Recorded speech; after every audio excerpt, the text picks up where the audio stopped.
घर दक्षिण मुखी हो तो क्या करें? यदि आपका मकान दक्षिण मुखी है लेकिन मुख्य द्वार के सामने की ओर 2 गुनी दूरी पर नीम का हरा भरा वृक्ष है तो इस स्थिति में दक्षिण दिशा का नकारात्मक प्रभाव कम हो जाता है।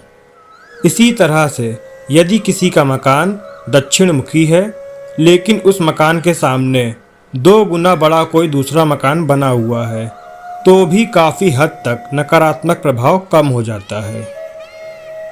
यदि आपका मकान दक्षिण मुखी हो तो उसका वास्तु दोष दूर करने के लिए द्वार के ऊपर पंचमुखी हनुमान जी का चित्र भी लगाना चाहिए।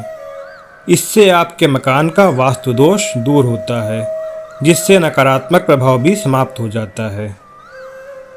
यदि आपका द्वार दक्षिण की तरफ बना हुआ है तो अपने द्वार के ठीक सामने एक आदमकद दर्पण इस प्रकार लगाएं कि जब कोई व्यक्ति घर में प्रवेश करे तो उसका पूरा प्रतिबिंब दर्पण में दिखाई दे।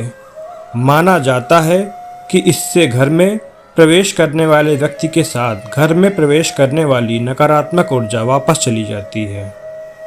यदि आपका द्वार दक्षिण दिशा की ओर है तो भगवान गणेश की 2 प्रतिमाएं लाकर एक को अंदर की ओर और दूसरी को बाहर की ओर मुख करके इस तरह से लगाएं कि भगवान गणेश की पीठ के दर्शन ना हों। द्वार पर गणेश जी की प्रतिमा लगाने और शुभ चिन्ह स्वास्तिक बनाने से घर में सकारात्मकता आती है।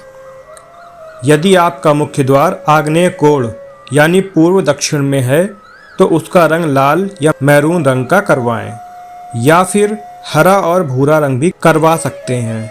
इससे आपको शुभ फल की प्राप्ति होती है।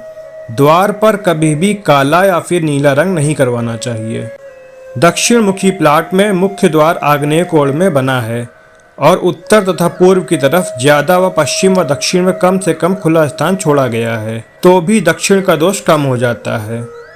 बगीचे में छोटे पौधे पूर्व ईशान में लगाने से भी दक्षिण दोष कम होता है। जानकारी अच्छी लगी हो तो चैनल को सब्सक्राइब करें। धन्यवाद।